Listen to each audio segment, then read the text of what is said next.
All righty, everybody. Thank you so much for joining us this week. We have a special guest once again for you guys out there because I know last week was our first week in 2.5 years that we actually missed a show because of some unusual circumstances. To make up for it, we have a super episode this week with special guest Mr. Jeremy White. Thank you so much for joining us.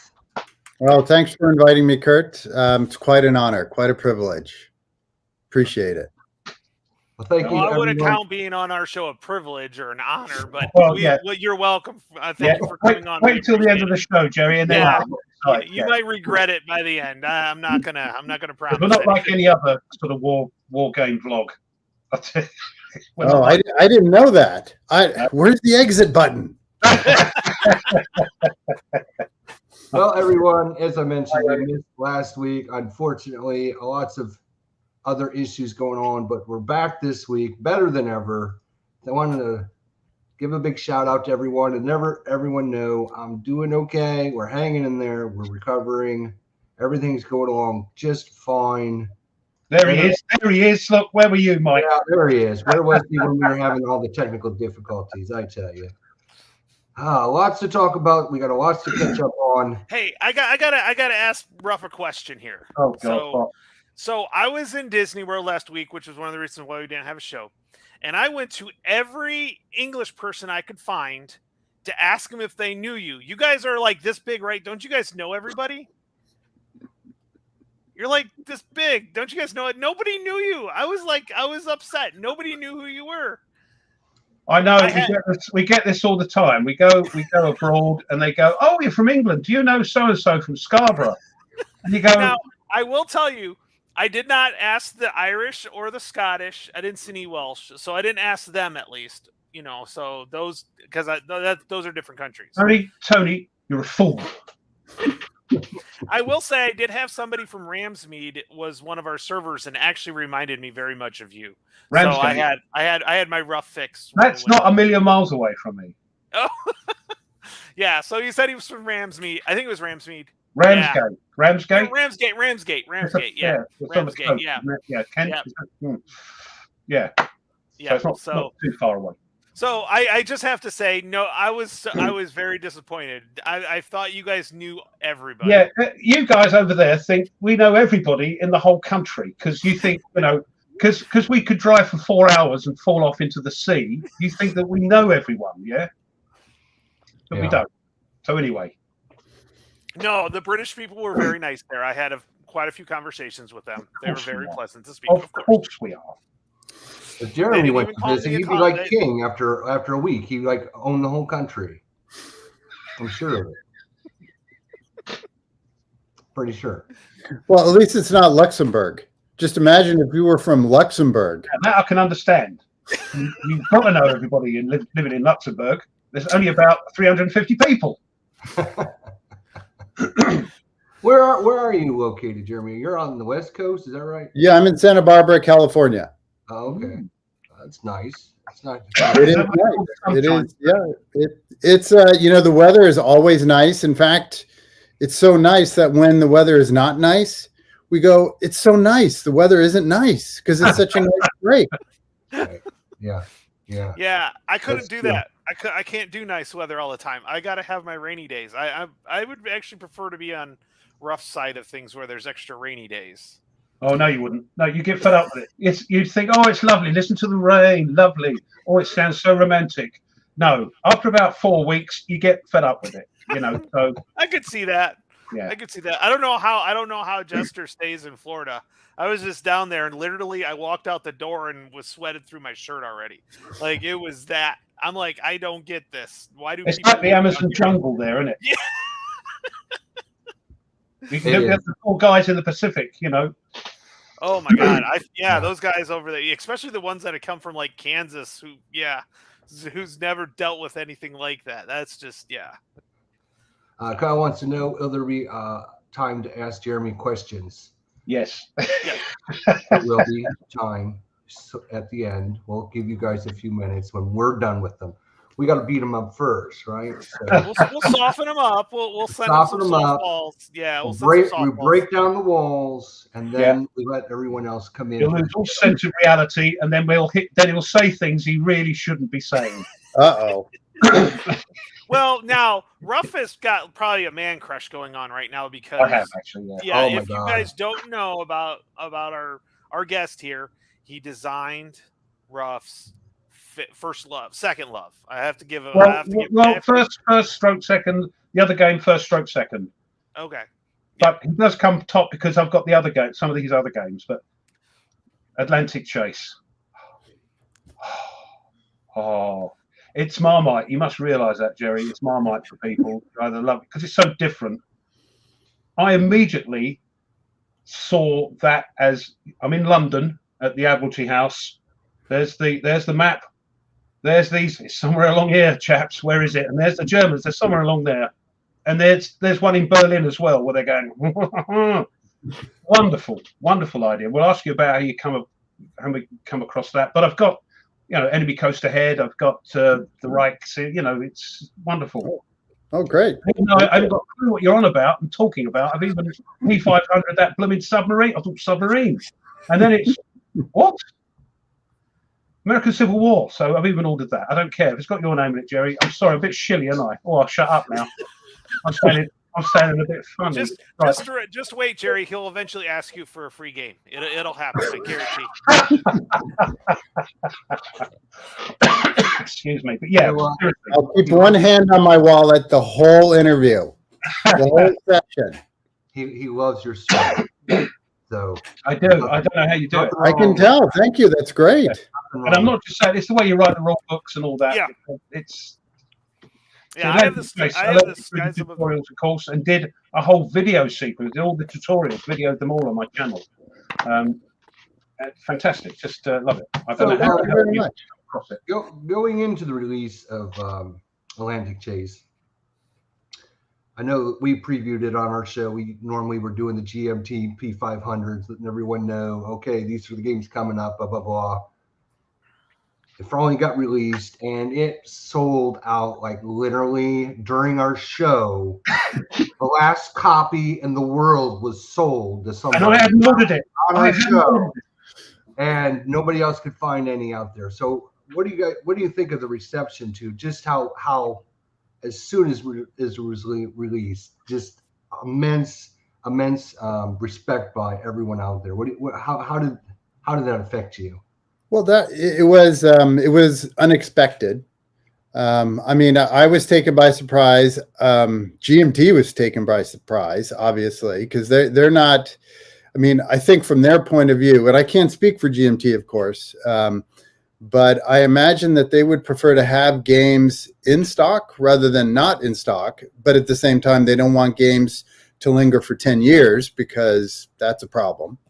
So they have to play that delicate game. So, they are trying to pull out their crystal ball or their 8-ball or whatever to try to see what kind of a print run. And, it's hard enough designing a game. I would hate to have that job to figure out how big of our print run should we give? Because I don't think there was any, how were we supposed to know that was going to happen? I mean, it sold out in about 3 weeks, which is really peculiar because everything else I've designed for them, the game that sold out quickest was Skies Above the Reich, and that was in 6 months, I think. So that was a real surprise. Do you think maybe because it was it's literally different from anything else out there, that maybe it had to get out there just a little bit and it made people go, ooh, kind of open their eyes, kind of see what it was?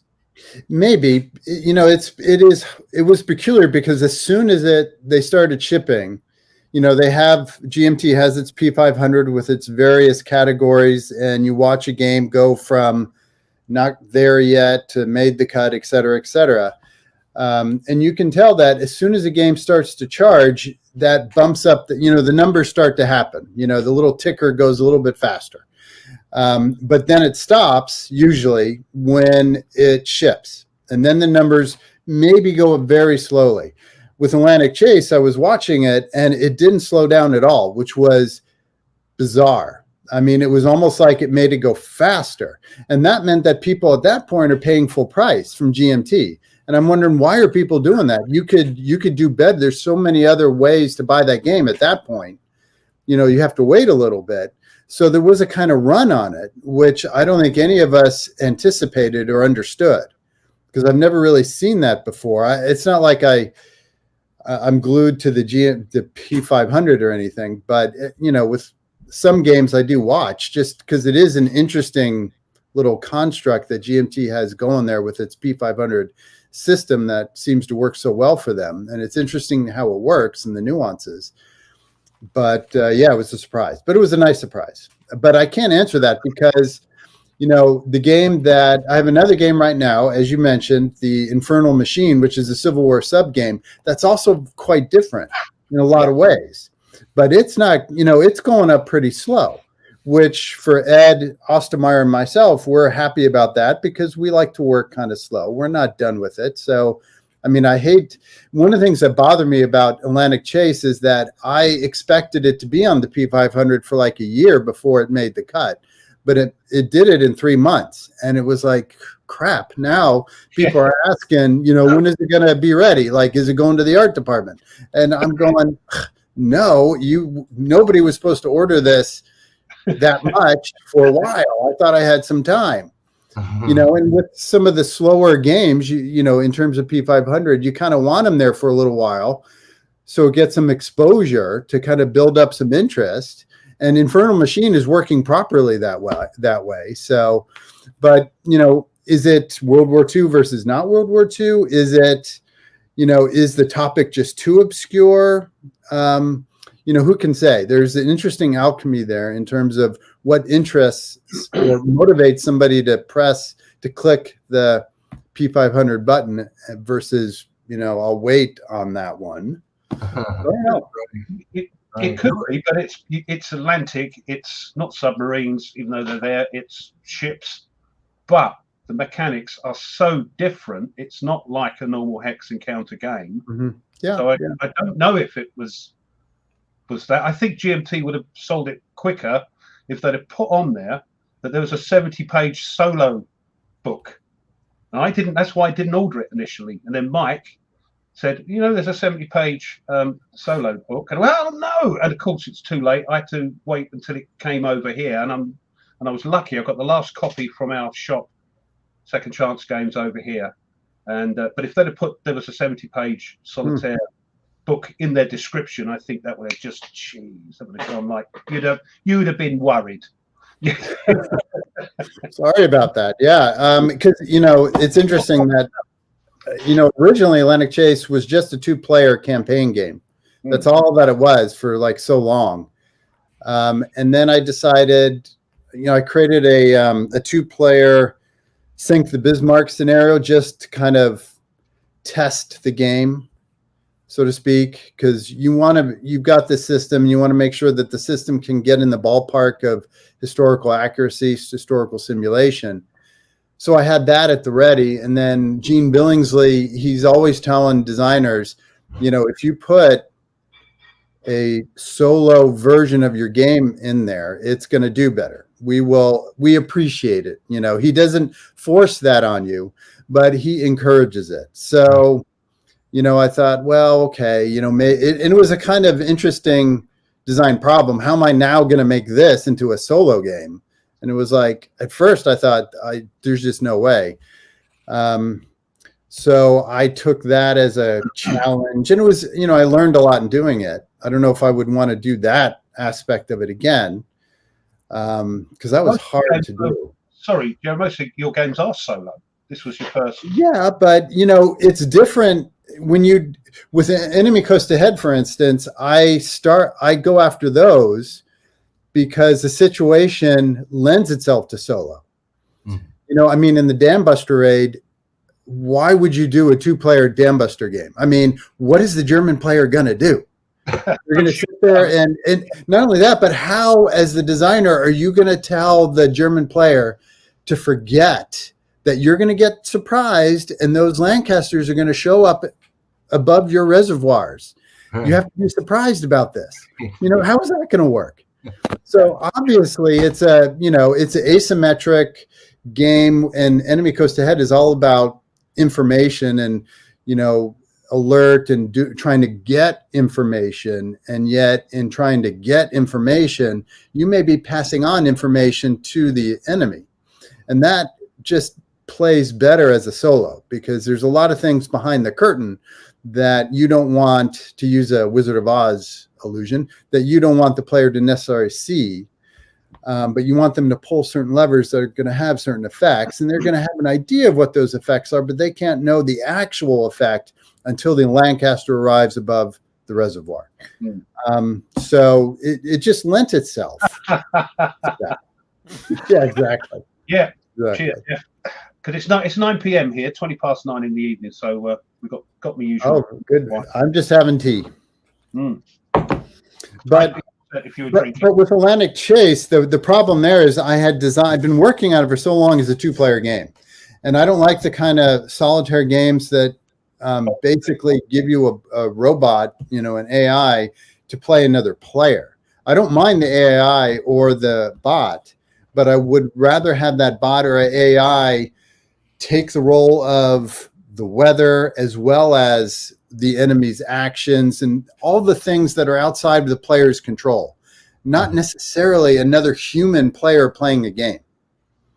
So, but that's what I was kind of stuck with, is that I needed to somehow retrofit this thing so that it could have a solo, it could replicate another player, basically. It is a completely separate game. It is a different game. Yeah. And I've played both. We're lucky. I'm with another chap called the Blue Trees. Good for you. Yeah. We're doing live streams of 2-player games. It's a completely different game to playing it solo. Both fantastic, but both completely different. Wonderful. Well, thank you. But let me ask you a question about that, since you've done both. Some folks give me grief when playing against a live opponent, that they don't think they should be able to see into the other player's task force display. So, in other words, in the 2-player game, you can get to see what ships are in a task force. Yeah. Are you okay with that, or do you have a problem with that? No, I don't have a problem with it, because you know what they are. Your info, if you're playing the Germans, as the Germans, you have information that those task forces are out there comprised of this, and these convoys are going from Africa to, England. The brilliant thing about it is it's a cat and mouse game. This is what I found when you play it 2-player. Cat and mouse. It was a big cat and mouse thing. I'd try and creep up on the convoy. He'd get away. I'd try and creep up again. Here comes the home fleet. I'd get away from them, go round and try and get the convoy again. Yeah. They're after you. You know what's making them up. And as soon as you spot them, binoculars, that's a shine. You're a model student. That's an excellent answer. A+. Oh, thank you. That's exactly what I was going for. Yeah, it makes no difference, because you know what's there. You've got an intelligence. And the thing about, when you move in and playing a 2-player game and then trying to be surprised, the thing with Atlantic Chase is when you're playing it 2-player, do I go there? Because if I go there, he's going to get some intel on me, and he'll, somebody on the coast has gone, hello, what's this? Better phone, phone up. I've just seen some ships. So, yeah, does that make a difference to you making that move, or are you going to go around a long way and try and get there before they get back to base and all that? Yeah. Sorry, I'll shut up now. No, I was going to say, by the way, I'm writing down people who have questions. If you write them down I will make sure we get to them if we don't get to them. What a good idea. So I'm going to write them down so that way we've got them. So if you have questions, go ahead and put them in the chat. I'll just be scribbling down. And if we answer them in the way, then we'll be good to go. I'm glad you're there, because I just yak. Sorry, I'll shut up now. No, it's okay, because actually it's on my mind right now, because I'm running into a sort of dilemma, because I am experimenting with the system, the intercept system, trajectory system in the Pacific in the first 6 months from December 41 to the summer. And there it's a very different situation, because unlike, for instance, if we compare the Bismarck campaign back in the Atlantic, the British knew precisely when the Bismarck was on the move. I mean, as soon it was, even before as it was rounding the Kattegat, there were Swedish outposts and so on, spies that basically notified the British. And they were looking for it as soon as the Bismarck was going up the inner leads in Norway, because they knew it was out there. So the other side, there've been people watching Scarp. Oh, something's coming out of Scarpa Flow. What's that?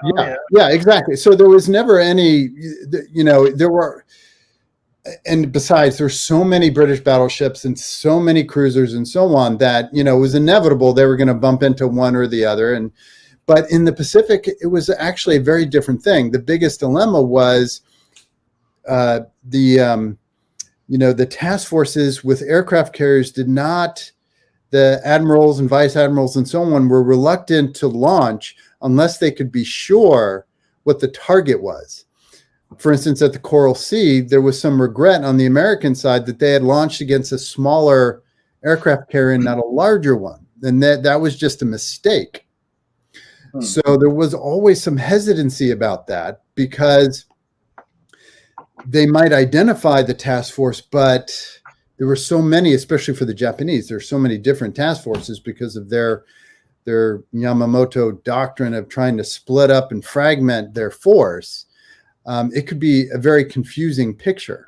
You knew approximately where these task forces were, but you couldn't be convinced which ships were in which ones. And you don't want to launch for the wrong one, because as soon as you launch, you're giving away your position potentially, or you're putting yourself into a very vulnerable position because you can't wander off too far, because you need to retrieve those aircraft. So, we're going to have to tweak that. And I got a feeling what we're going to have to do is, and I had this in Atlantic Chase in the early days of its development, where you can't see into the other player's task force display, that there's going to be that cat and mouse is going to have to go in. So it's going to be more like a block game in that regard. Stratego. Oh, right. Well, there'll be a solo element to it as well, though. Well, that is the intention, because it's part of the series. I mean, we are committed to that. And I know, Jester, I know you didn't get Atlantic Chase, but I know you love your Pacific stuff as well. Any chance you'll get that? Yeah, absolutely. Of course he's going to say that. I mean, I'm right here. You got to ask him. I won't get it. He won't. He'll say it. He says what you get. He says what he says on the tin. I would have gotten Atlantic Chase if it wouldn't have sold out so damn fast, Jeremy. Next time, you tell GMT to double the order, knowing that your game is coming up. But they always put you at the bottom. You know that, because of the grief you give everyone. They put your order at the putties at the bottom. They do put my order on the bottom. I get my stuff like 2 months. Okay, so else. before we head, they do. I believe it. I truly believe it. I'll have my game sitting here for a week and a half, and then it shows up to Jester. I believe they see his name and they push it all the way to the bottom. Yeah, they put it down the bottom. So, real quick. So I thought So since we're talking about, somebody asked, Tim Zales actually asked, what was your inspiration for Atlantic Chase? For Atlantic Chase, yeah. What got you to go, hey, there's a game here, or an idea for? Yeah, he watched Sink the Bismarck with what's his name in it. That's a great film. Oh, pushing them both out. Sorry. Indeed. No. Yeah. Before I answer that, Rough Swordsman, you just reminded me. Why is it that the British movies that were produced about World War II at around the time of World War II into the 50s are so much better than the American ones? I mean, for instance, the Doolittle Raid, which has great footage and has great actors in it. It's such a dumb movie compared to the Dam Buster Raid, which is an amazing movie. Yeah, and I grew up on them. Sunday afternoon films, Ice Cold in Alex, Sink the Bismarck, the Dam Buster. Cruel Sea. I mean, Cruel Sea, Jack Hawkins, yeah. And even into things like 633 Squadron, Battle of Britain. Yes, yes. Yeah, it is a lament. It is a lament. Black and white as well, so that gives you, and the one that they've remade, Operation Mincemeat, the original of that, which was made in the 50s. the man that somebody time forgot, or something it's called. Fantastic. Okay. Monty, yeah, fantastic. Sorry. Anyway, just reminded me of that. And talk about some stuff. So the biggest, obviously going out to the Pacific now, headed out to the Pacific, your biggest challenge is size and scale and scope in the difference between the Atlantic and the Pacific. Is that your biggest challenge in creating a game for the Pacific? No, that's the easy part, size and scope. Scale a little bit. Scale can be problematic because you got the scale of the naval versus the air. What we have to do is we've got to shift a bit of complexity into the air component, because in Atlantic Chase, we really simplified airstrike. We started off with a more complex system where we had air search and then airstrike, and we had land-based airstrike, and then we had carrier-based airstrike, because there are fundamental differences there. But we just kind of eventually it all washed out, and we just had a very simple airstrike mechanic. In the Pacific, we have to restore a lot of that, but we have to be really careful about scale. And that involves it comes down to how much territory is a hexagon going to span. That is going to be different than in Atlantic Chase. But because the Atlantic Chase, it's called the Intercept series. So I guess I should be calling it the Intercept system. It has a very fuzzy relationship between space and time, which is really helpful design-wise. So you can change the scope quite a bit. And the scope of the Pacific map, we're only looking at the first 6 months in the eastern half. So really, you're going from the home islands to Hawaii, and then you're really going from Townsville in Australia to the Aleutians. So we're not doing the Philippines. We're not doing, the Netherlands colonial possessions there, all that, which was crucial in those first 6 months. We're just dealing with, it's really all about the carrier raids. It's really the dilemma that Nimitz had of what to do with the assets that were left over after Pearl, after that devastating raid. What is he going to do with those? Because Ernest King has told him, do not lose any carriers. Do not allow also the communication to Australia to be cut, but at the same time, be active. So, which is quite a task when you've got the Kido Butai, steaming about, and they weren't sure exactly where it was for a while until it really showed up to the west. But of course, in Pacific Chase, it can come back depending on what Nimitz is able to do. But Tony, there was I didn't answer the question that you had asked about inspiration. Should I go back to that? Yeah, answer that. Yeah. Okay. So there's a long answer and a short answer. I don't want to get too long, but it's a little bit unexpected because I really didn't intend to design Atlantic Chase way back when. I really was interested in the American Civil War, not naval. I was interested in the question of initiative and surprise and the ability of a quality leader to recover from surprise. So, for instance, Robert E. Lee, who was the general in command of the Army of Northern Virginia, again and again, he got surprised. I mean, Burnside surprised him in late '62 when he shifted his headquarters, basically his base of operations, from Hanover to Aquia Creek Station, which was a huge shift. He did that before Lee was able to respond, and he wound up marching all the way to the Rappahannock at Fredericksburg. Unfortunately, Burnside then paused for quite a while. Of course. But he got there before Lee was there. It could have been a complete disaster. Following spring, he got surprised again by Burnside's replacement. Hooker went across fords that Lee knew could be crossed. He had crossed them himself the previous year.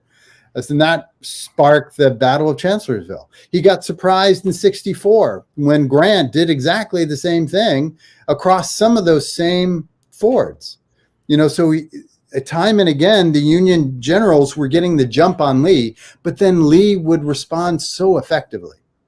So did Lee respond effectively, or and I kind of have this idea that it was more of the Union generals, they always seem to give him time to respond. Because until Grant in '64, when Grant finally just said, "Okay, we're going to keep moving," it seemed like a lot of Lee's success was due to the inadequacies of the Union generals. That was true of Burnside, except, the pause did confuse Lee a bit. Okay. So much so that he split his army in half at Fredericksburg, and he kept Longstreet at Fredericksburg, but then he sent Jackson and half the army to Skinker's Neck, which was the point of the Rappahannock that was still navigable, and that's where there were Union gunboats. So he suspected that maybe it was a ruse, that Burnside, who had such a large army, was just going to camp out part of that army at Falmouth, right across from Fredericksburg, while the bulk of it actually would have a guarded ferry crossing. So, even there, it's not like Lee was omniscient and knew that just waited for Burnside.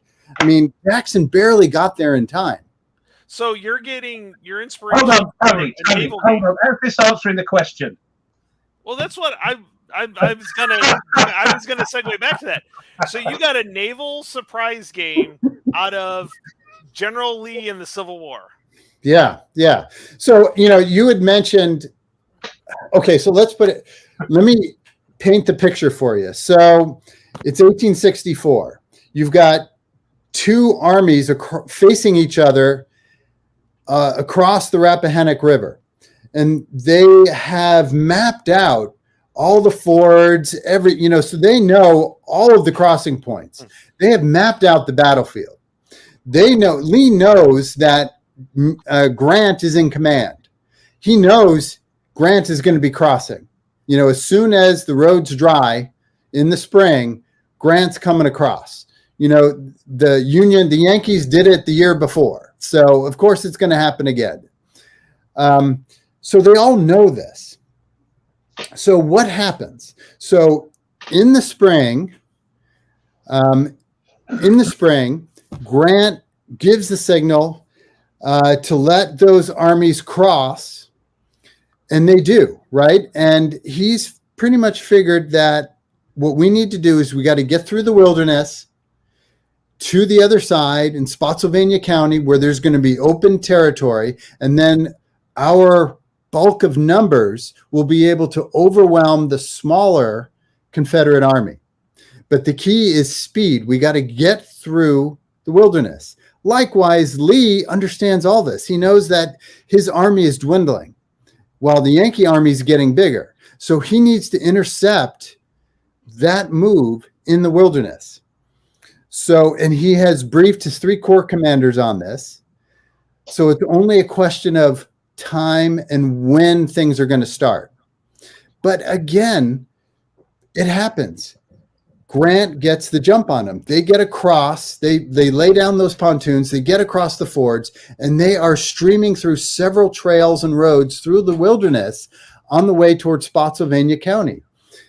Lee then has to figure out, basically get some information from pickets, from cavalry, that they are indeed on the move. And it's not easy to figure this out because there were feints, there were patrols all through the winter. So it's hard to know. Just because there's some shots have been fired, some Yankee soldiers have been seen across the river or crossing the river, doesn't mean there's a major crossing happening.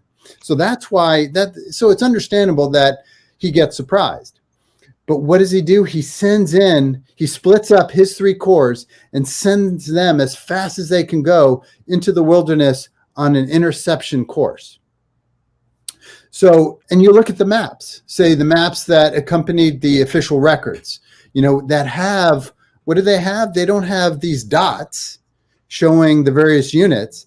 They have lines showing, or they have, it's kind of like stop action, where they will have dots or points on those maps, but they'll have many maps showing here's the morning, here's the afternoon, here's the evening, and then the next day and so on. And you can do a kind of flip book and you can see movement.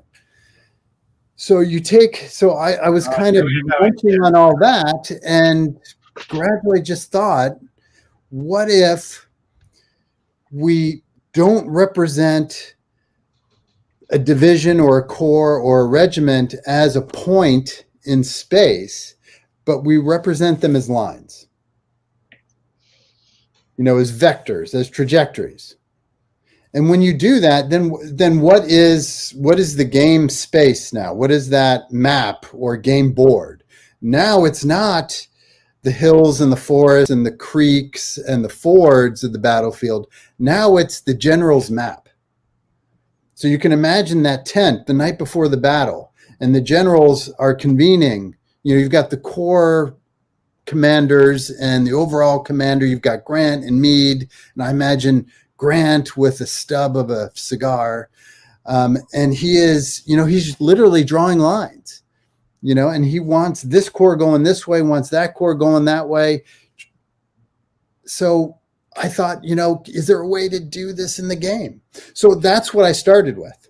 I was interested in doing a Civil War game. But it got very complicated because you have forests and you have different roads and you've got fortifications and you've got fords and you've got weather. And then I also wanted to, in this system, I thought maybe cavalry could really come to the fore. Because, in so many games in the Civil War and 19th century combat, cavalry just is kind of stupid. It moves really fast.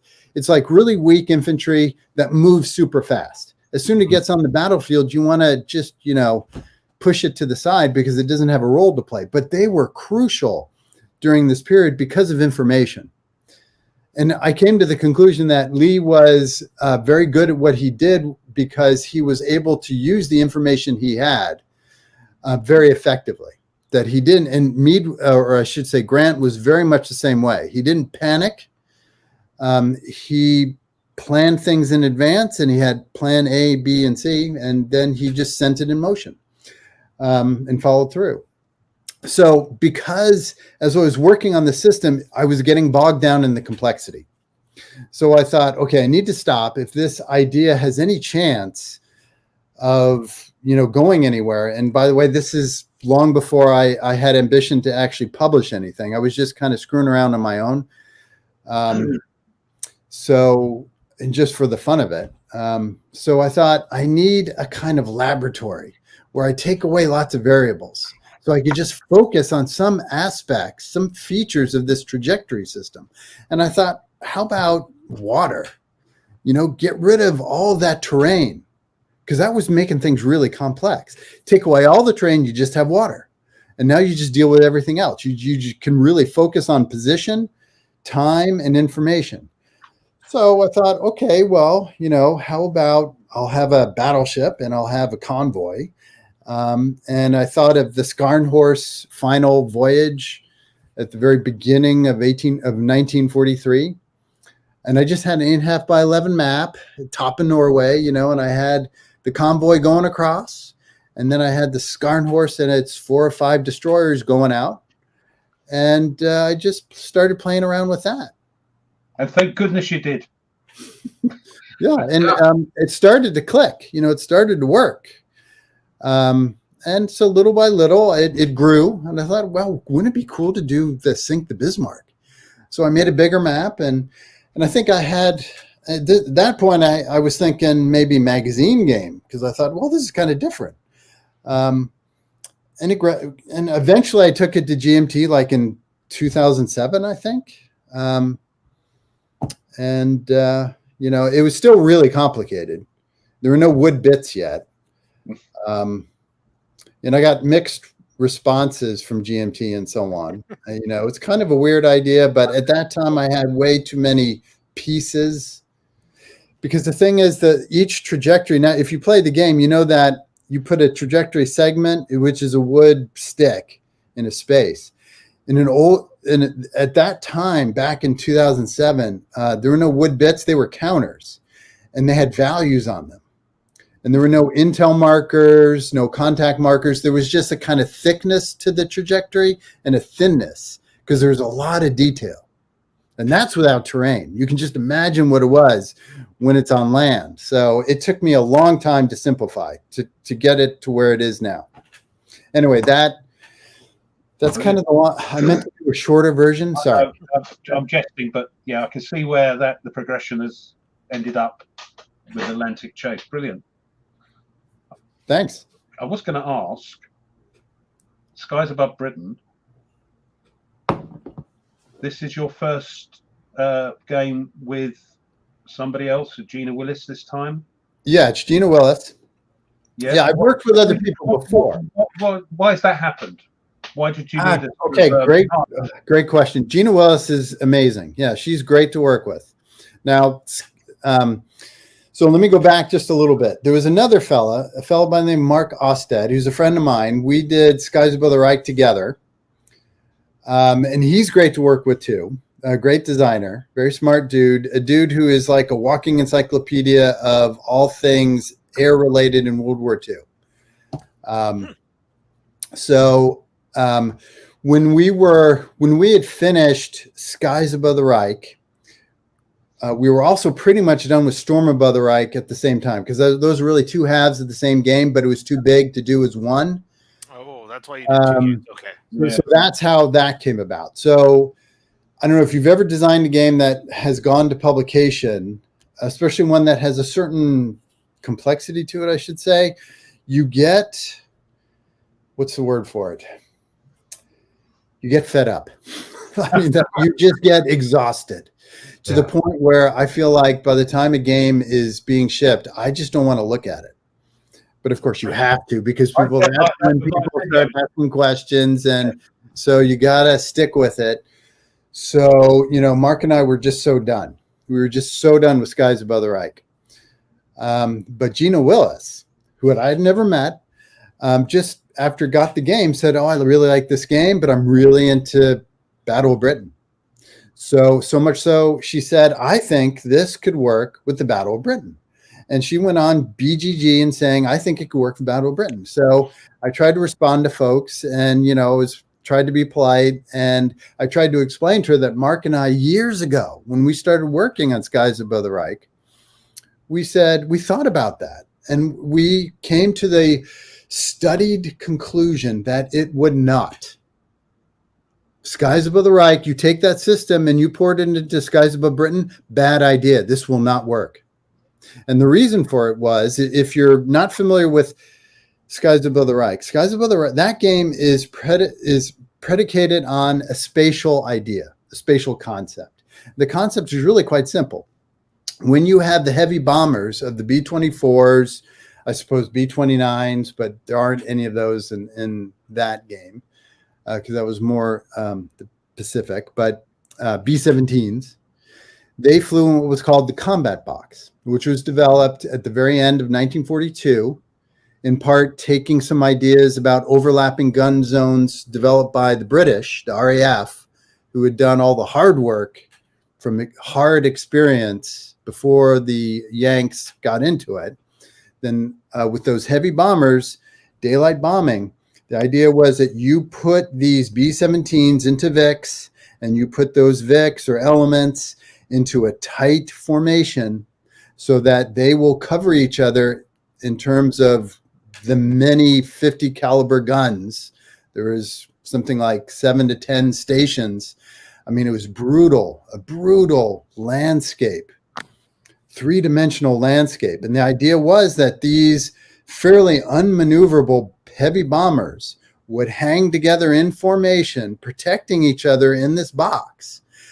So, they would stick together for protection. They would stick together for a good bombing pattern. So it was fairly static. They would also stick together because they were fairly unmaneuverable, these big 4-engine bombers. So we thought, with that, you could have a very that static condition actually lends itself to a board game.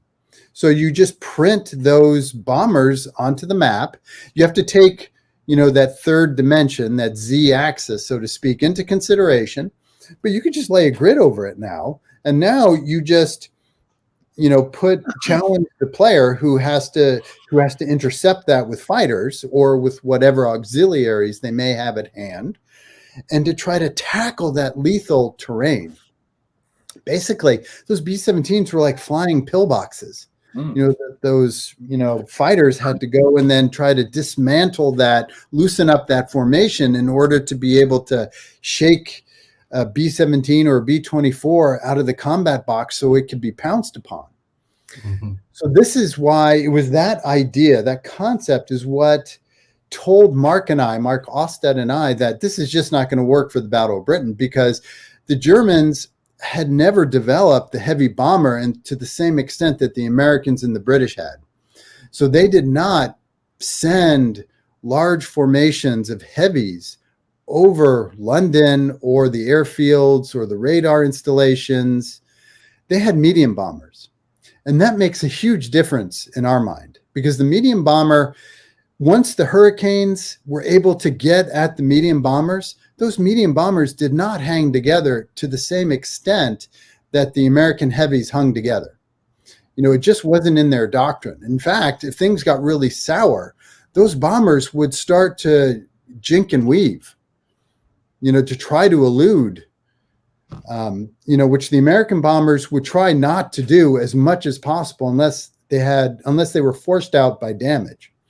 So right there, we thought, this just isn't going to work. You're going to have to have a more loose situation, and that's going to be more rules, and besides, what is really interesting to us about the Battle of Britain is not the Hurricane and the Spitfire against the Heinkel.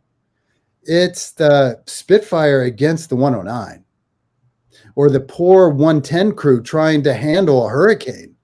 I mean, that's interesting. So you have those four, and if you even add the Defiant, that would be kind of cool, but those got taken out very quickly. But you got those four aircraft fighter types. That's where the game really should be. And the thing is, if you played Skies Above the Reich, you know that we simplified greatly the interactions between fighter and escort, because we put all the complexity, all the emphasis of the game on fighter against bomber.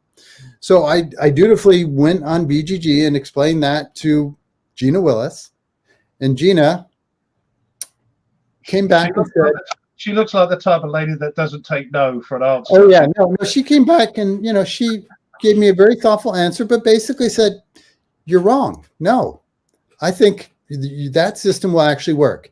And then she comes back a few weeks later with a vassal module that she created on her own, calling it a variant. It's a Battle of Britain variant for Skies Above the Reich, and I'm going, what the heck?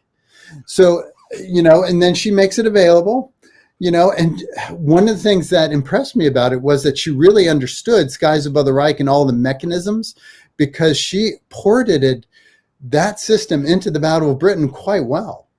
Mm-hmm. I took issue with some of the premise about heavies, that trying to use the same representational scheme, the same concept for medium bombers.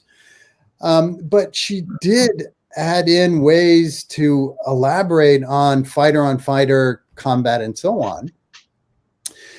She then created a boxed prototype that she took to GMT and impressed the heck out of Mark Simonich and Gene Billingsley, so much so that they said, "Are you okay with this?" And they sent me the prototype.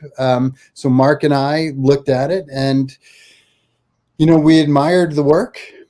She did it very fast, and she did it very well, but it was that fundamental premise was not there that we had a problem with. And so basically Mark was so exhausted with the project, he basically said, "I'm done. If you want to work with her on this, go right ahead."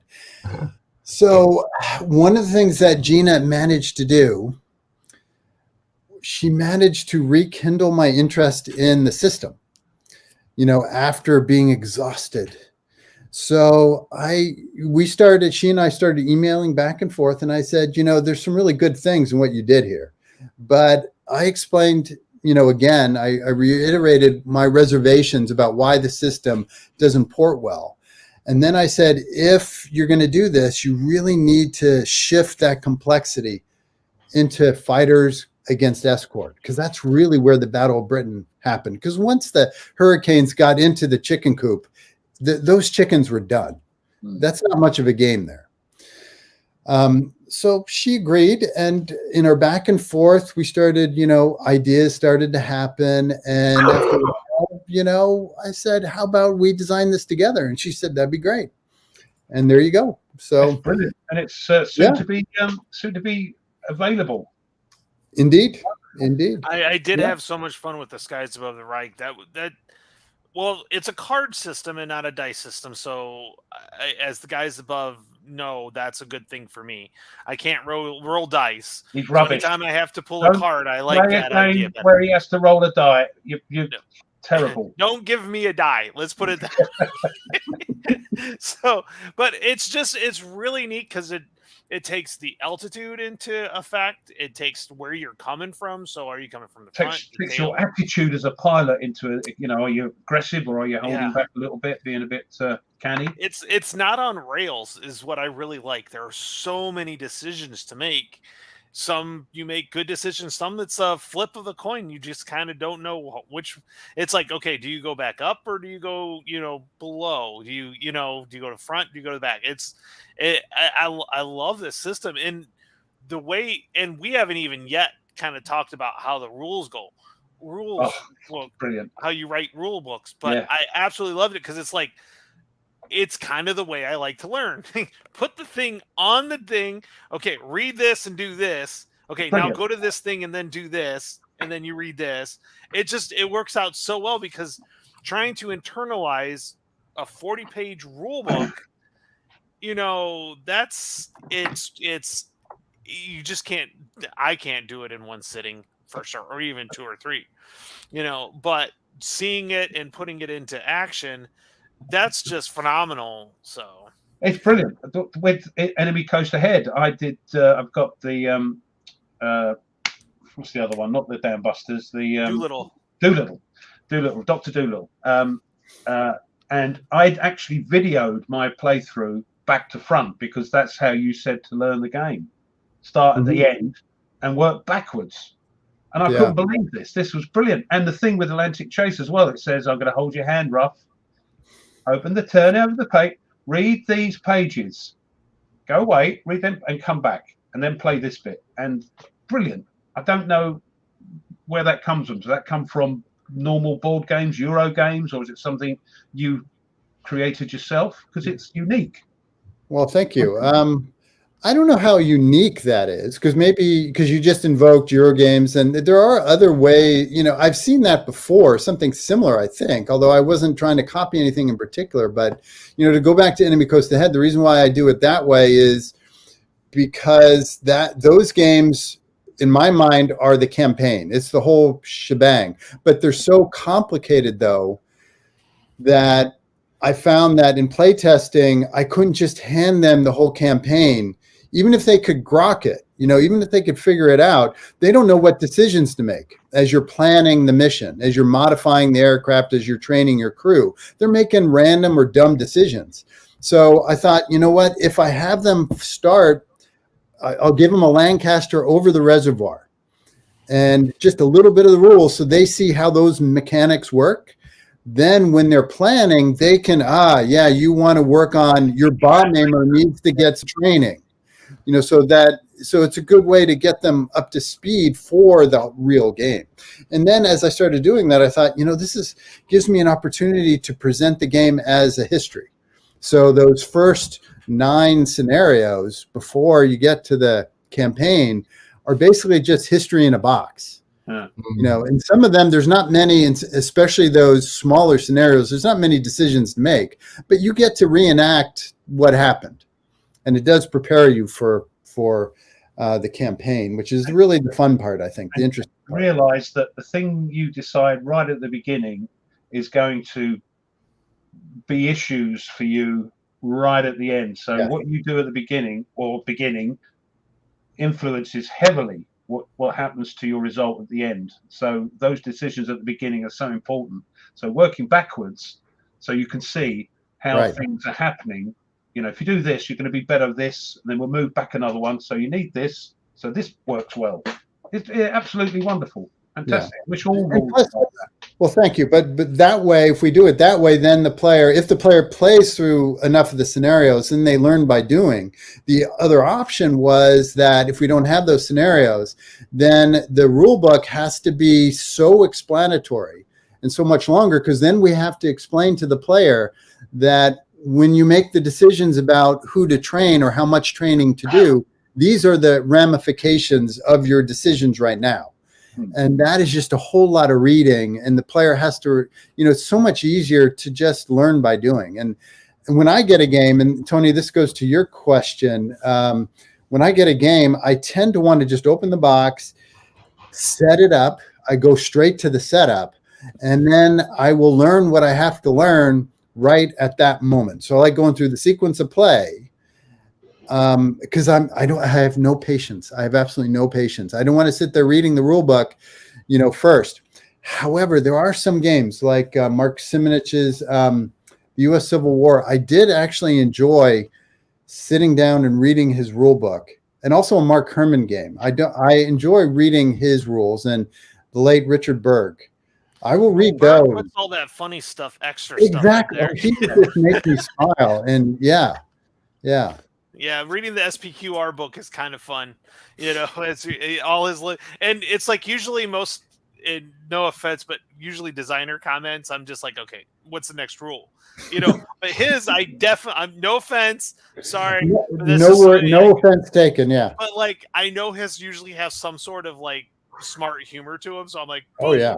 But your rule books are different because you're like, okay, you don't read the whole thing. You actually just read a small section of it and then put it into as you're going through the game. Yeah. And I love the fact that you're like, after you're done reading this page, set this up. I'm like, and go for it. It was like, okay, I'll do that. And and once you go through one or two turns on Enemy of the Skies Above Reich, you get it. It's very procedural on, okay, well, I do this next, but there's lots of decisions to that next procedure. So it works out really well, yeah. But I think, Skies and Storm Above the Reich, it says, don't read this book. Don't read it from start to finish. Do this, okay? And it's brilliant because, and at the end, it's like an Andy Chase. I didn't realise I'd read the whole blooming rule book. And it's not a thin thing. Mm-mm. But if you do it through the stages, through the tutorials, at the end, you've learned the game. And not realised you've learned the game. It's not been painful. Somebody did ask if Enemy Costa, if you have any future plans with that series. Yes, I very much do. Enemy Costa had I have a soft spot for that. I guess you could call it a series, but you know how it is. We're all history enthusiasts, and I take it that we're all into World War II among others. But there's something about just geeking out on a particular event or episode. And I kind of see Enemy Coast Ahead as opportunity to do that. And I try to use it to focus on interesting episodes of World War II that haven't really been covered. He's another David Thompson. David Thompson. Yes. Yeah. Oh, him. Pavlov's House and the Postman. Yeah, exactly. So anyway, the next, the one that I'm working on that's closest is I'm calling the Channel Raids. It's basically a 2-for-1 special. It will be the raid on Saint Nazaire, Operation Chariot, and then Operation Biting. They happened just a few weeks apart with some of the same assets. Okay. So this is why they pair together very well. It's early 1942, and you've got land, air, and sea elements. Are we going to have any chance of winning? Oh, of course. Yeah. There's really cool about Saint Nazaire is there's already a fantastic game on Saint Nazaire, and I bet some of you know it. It's that old Avalon Hill from the 80s called The Raid on Saint Nazaire. It's a great solitaire game. I've been looking for that one, but it's just on the secondhand market, man. Yeah. It is. Yeah. Yeah, no, it's lovely. It's a great game. The only problem with it is it just zeroes in on really the last moment.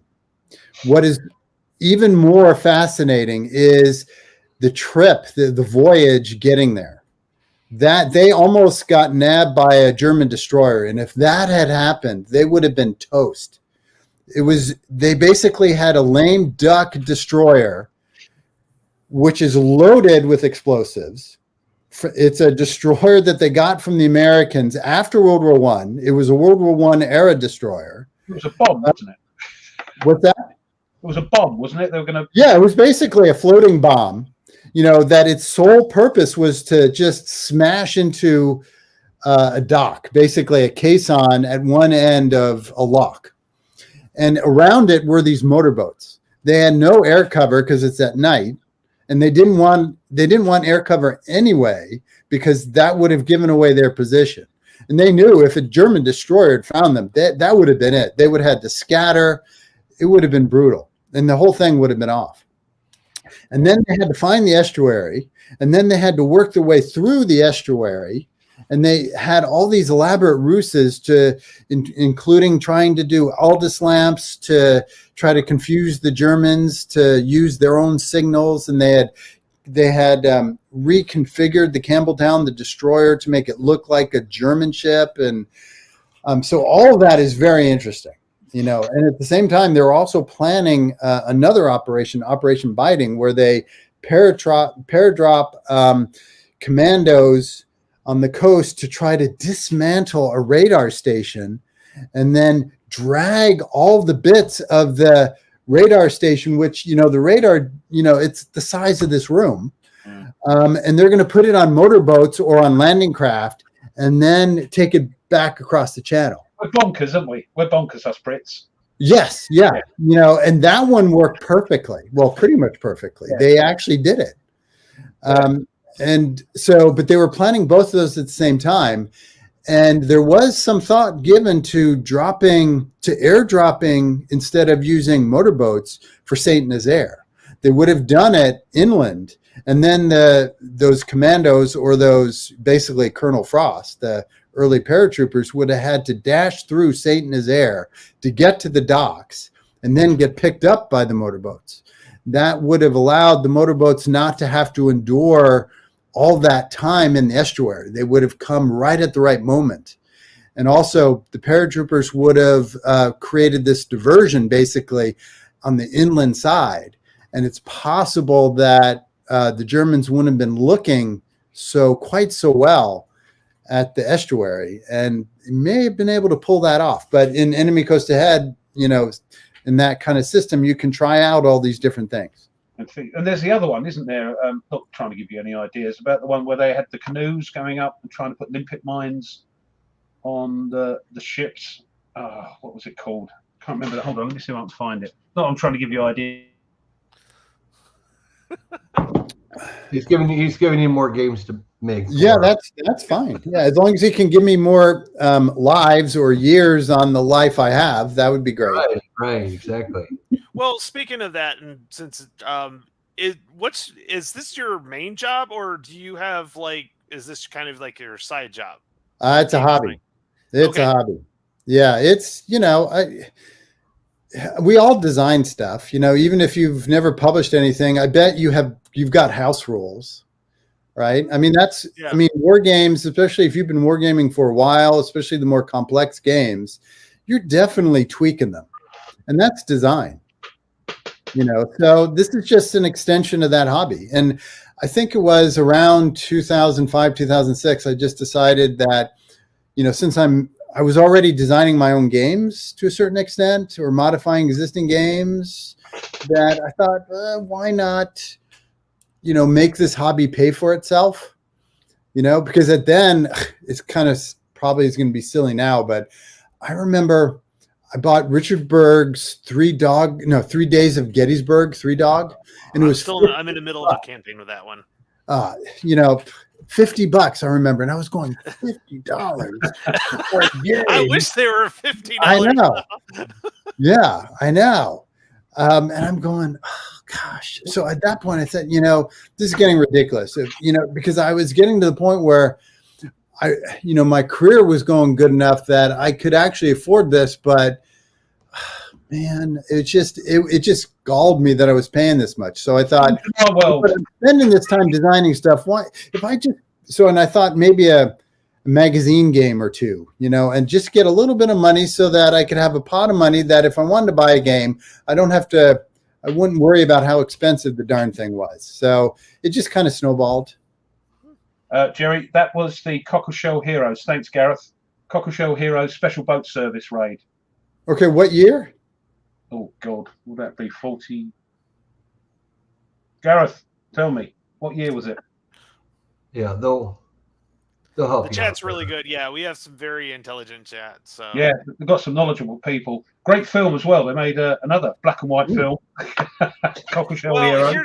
I was gonna say for the film type idea, we were still in the propaganda phase, while I think the Brits were in kind of like the historic telling phase. So I kind of think that was kind of that might have been why, they were telling the stories while we were trying to have propaganda against communism and stuff like that, and it build up the American psyche at that point. Yeah, well, the Brits have been built up and shot down and built up and shot down. The underdog doing heroic things, and sometimes it worked, sometimes it didn't. So yeah, that whole Market Garden thing, right? Oh, that's my favorite film. I'm sorry, Bridge Too Far. Oh, well, it's got Sean Connery in it. How can it not be a good film? Everybody in it. Yeah, that's true. Does everybody? Yep. Yeah, fantastic film. Yeah. There's always a question. Jeremy, you play a lot of games other than just war games. Do you delve into other, regular board gaming? Do you find that interesting as well as wargaming? Yeah, definitely. I like sci-fi games. I like Euro games. The Euro games are very satisfying in the sense that they're so much shorter than the heavy-duty war games. They're not as immersive as in terms of representation value, because as we know, the Euro game, you could pretty much swap out one theme for another. That kind of bothers me a bit. That this is one of the things that I really enjoy about wargaming is that it's so immersive in what it represents, especially the more complex ones. Mm-hmm. But I have family and friends who are not going to play a war game. So I definitely, I don't play as often as I would like because I'm just busy and there's only so many hours in a day. And but when I go to cons, when I go to Hanford, for instance, and I try to make a point of going to their GMT weekend twice a year, which is always a lot of fun. And I probably play more Euros than anything else there, just because there's so many people who like to do that, and we can just play so many of them. And there's just so many new games out. It's just great to see these new games, and as a designer, you also learn stuff. Right. I know we talked a lot of other designers. Yeah, every time you play a game or see a new game, I just want to see what that designer's doing. Right. Awesome. I know Butter Jelly's been trying to get us to come out to GMT West one of these years, so he keeps trying to put us up at the Hilton and everything. So one of these years, maybe we'll make it out there. No, he's there. Yeah, Berticelli, and he's got a great crew that come out. He was there last time, and they were playing Wolfpack, which looks pretty amazing. We can't wait for that. Yeah, but Mike's supposed to be flying me out first class on Concorde. And okay, all righty. But I don't know how he's flying on the Concorde since it's no longer flying. What he said. That's why you haven't got a ticket yet. He's waiting for them to redesign it.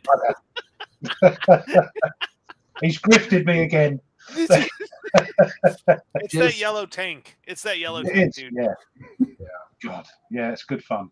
Good fun. That was. Yeah, Hanford is great. Hanford is great. If you get a chance, it's you don't have to play GMT games if you don't want to. In fact, Butterfield last time he was there. Yeah, that's right. The crash land in Fresno. Yeah. Butterfield was last time, and he brought, I think he had a Compass game that he was demoing. And, GMT is totally Gene Billy. Yeah, there it is. He was demoing that. And he's totally fine with that. That's one of the great things at the GMT warehouse is they're so chill, they're so relaxed about it.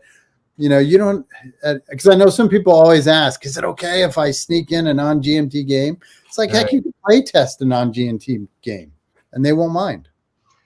That's really cool. They'll just stamp it with GMT logo and say, put it in.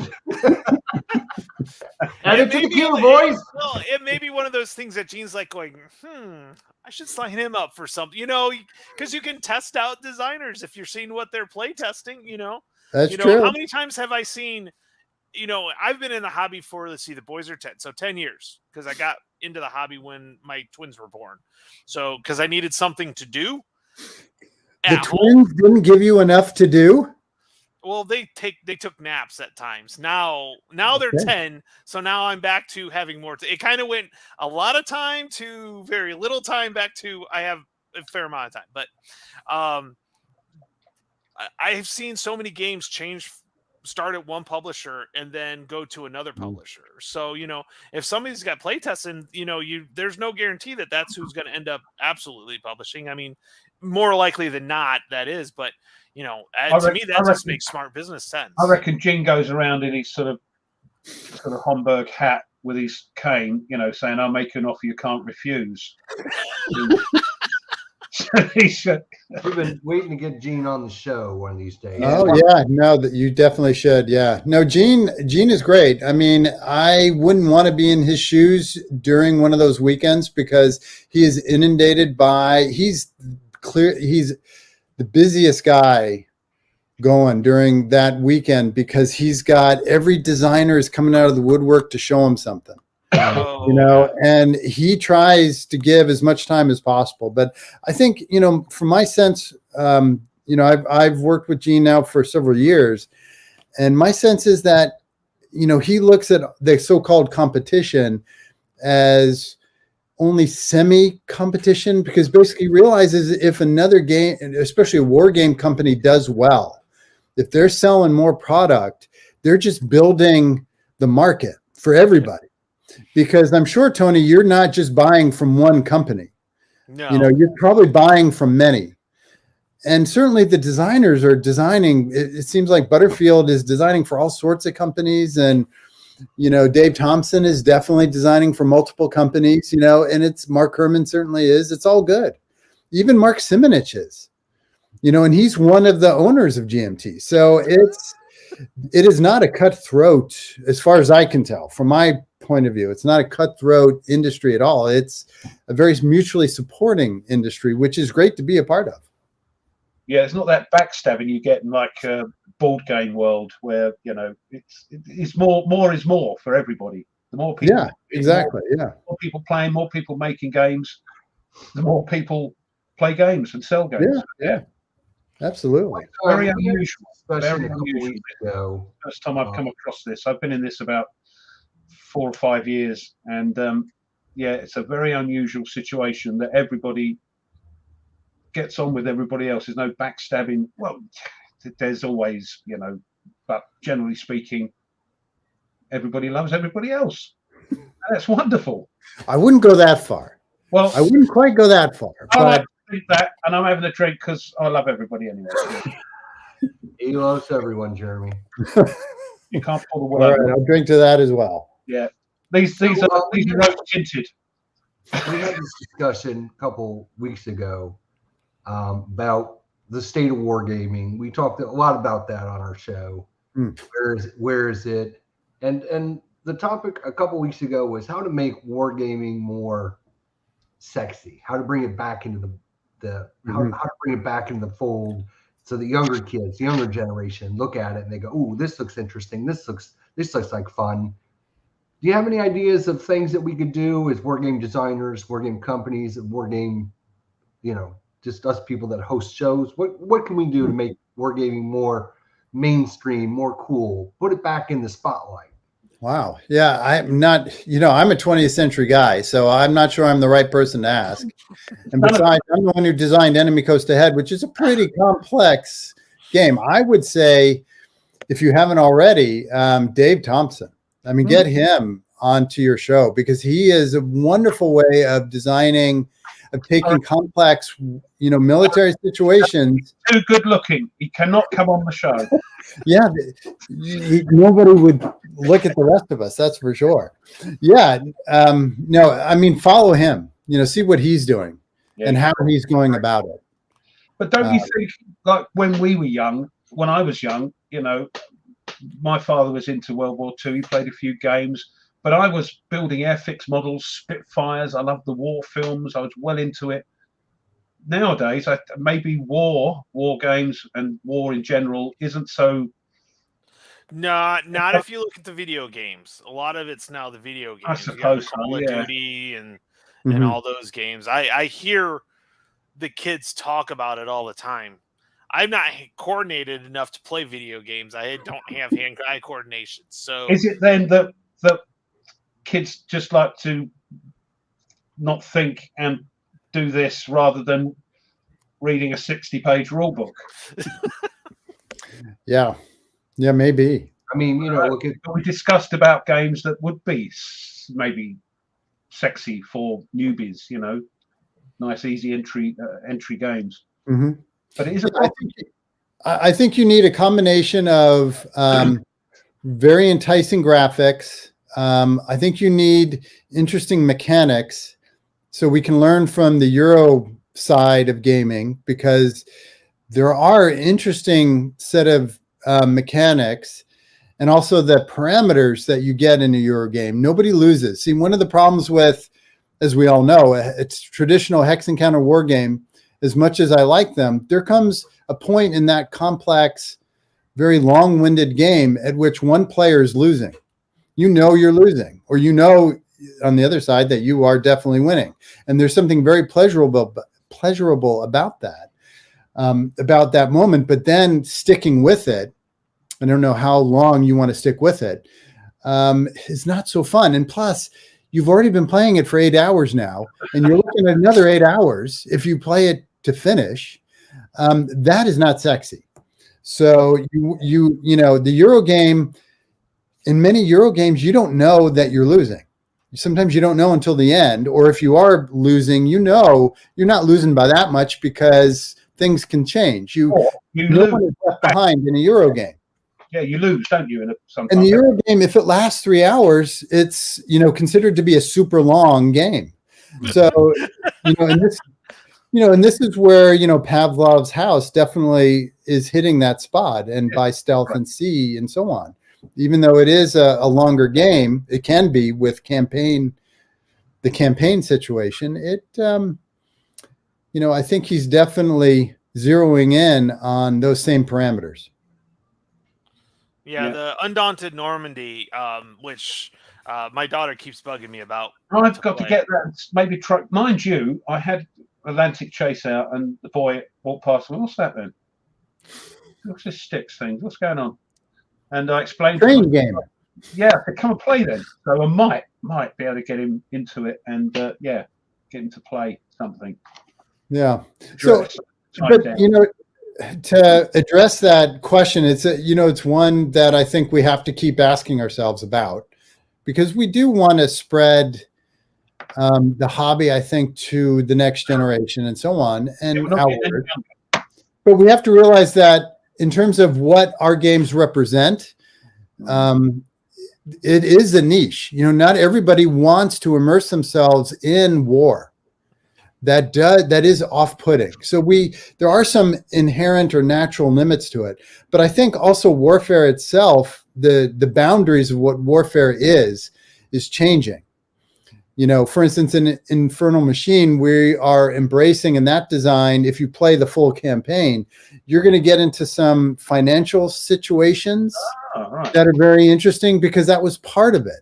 You're basically an entrepreneur as you are trying to build this weapon and sell it. Trying to sell it to a government. And to a certain extent, it doesn't matter which government, because there were people who changed sides in the American Civil War if one government wasn't willing to buy their machine. But I think in Eurogames also, you can see some Eurogames you can see it definitely in fantasy and sci-fi, but even in others, there is, this kind of blurring line that happens between the non-war and the war. And as we play with that or explore that boundary.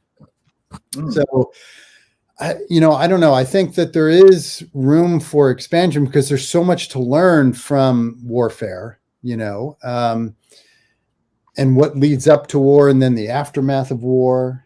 These are very important topics. So in some ways, the war game is actually a very important gaming genre, To not let you forget history as well as work for the future. But what I want to ask you is if maybe sci-fi, maybe we're going to have Enemy Planet ahead or Stellar Chase. I What do you love reckon? that, No, we're definitely not going to do that because with Enemy Coast Ahead. Well, let me give you an example. My design partner with Infernal Machine is Ed Ostermeyer. He's a great guy. He pitched an idea to me because he likes Enemy Coast Ahead, and Infernal Machine is actually very similar. It's going to be a simpler game, but very similar to Enemy Coast Ahead in a lot of ways because you're designing and planning and so on. But he said, what about the Guns of Navarone? Why don't we do a Enemy Coast Ahead and, Navarone, Enemy Coast Ahead, the Guns of Navarone?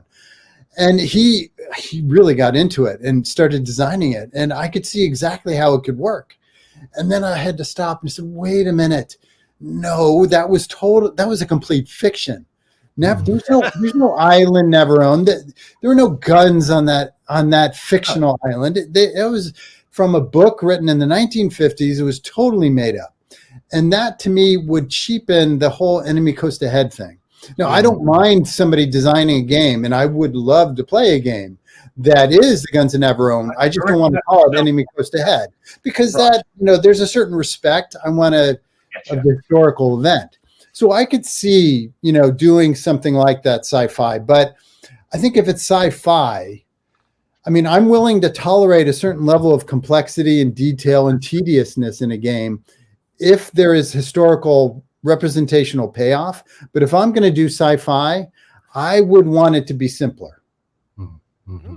Mm-hmm. So I would like to see Stealth and Sea as not Enemy Coast Ahead, because that would be that's a bit too much. I can understand that sort of corporate thing is that thing, and it needs to be historical. And the same with Atlantic Chase and whatever, that series has to be historical. Yeah. No way. I ask every designer because I'm a bit of a sci-fi nut, so I ask them all. What's your favorite sci-fi game?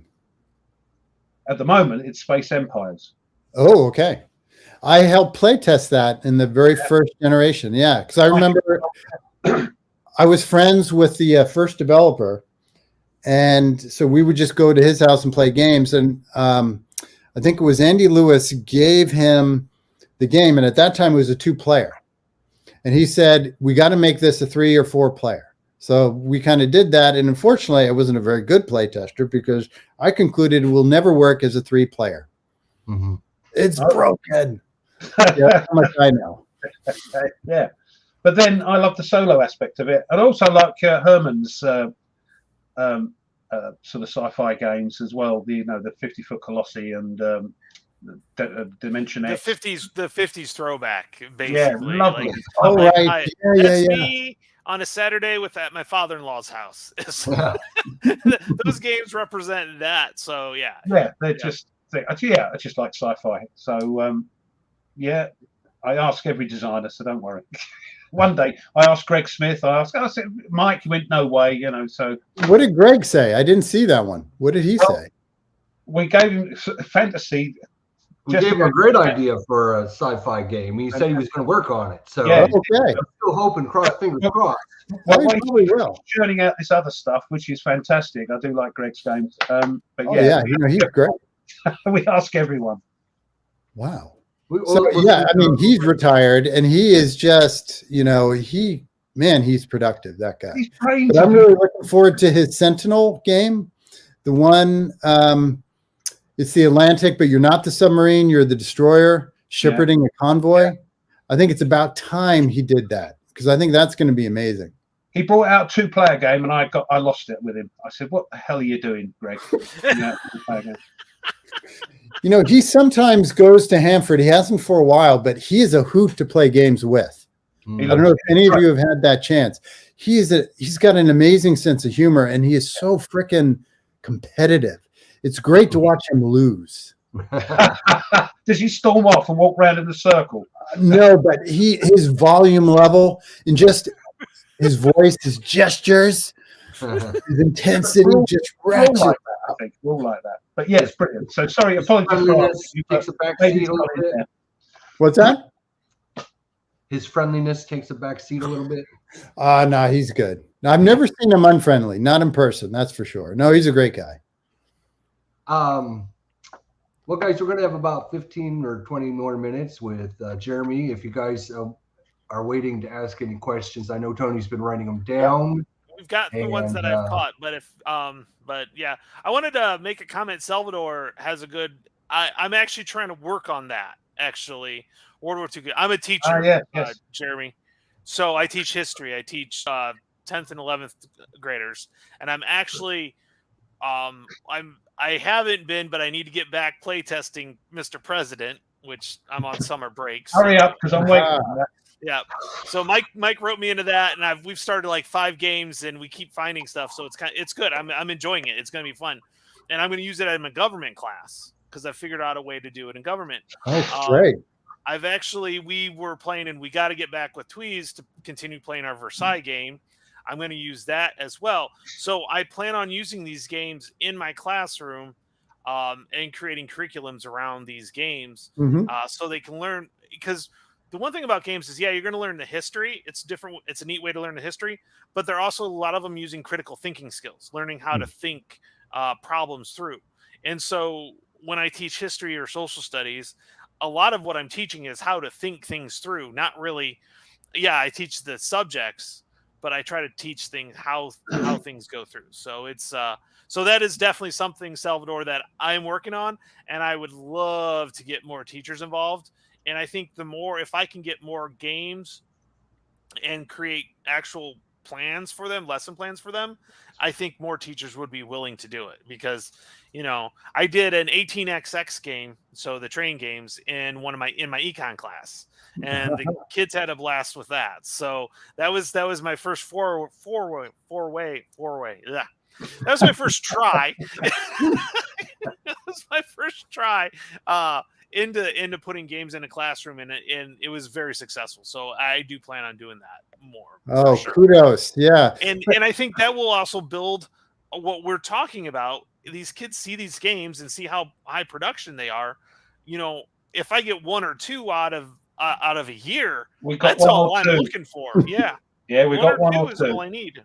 Mm-hmm. Yeah, and I think we all experience this, is that there is this kind of cycle that happens. It's a mutually reinforcing situation where you, for whatever reason, you get interested in a particular historical subject, and you either start by reading about it, or you maybe get a game on it. Maybe the game then, encourages you to read more about it, and you go back and forth. So I think that's a great way to not only to teach a subject, but to encourage or inspire or spark a deeper interest, so that students may even, who knows where that interest will go. Yeah, absolutely. So very good. But it's got to be tough, though. I mean, because if you're going to do an 18xx game, or I can imagine Mr. President, those are fairly complex games. You're going to have to spend so much time teaching how to play the game. Here's the thing with Mr. President. The complexity. It's actually I'm going to tell you, mechanically speaking, it's easy. It's hard decisions. That's where that game comes in. Mechanically speaking, it's pick a card. Here's what happens. Here's your actions. What do you do with them? And you have a 5-foot board of problems, and you got to figure out which one's the worst that you have to try to take care of, and no guarantee you're going to take care of it. So when it comes to mechanics, I'm looking for easy mechanics. So 18xx mechanics, buy, sell, place a token. It's easy to teach.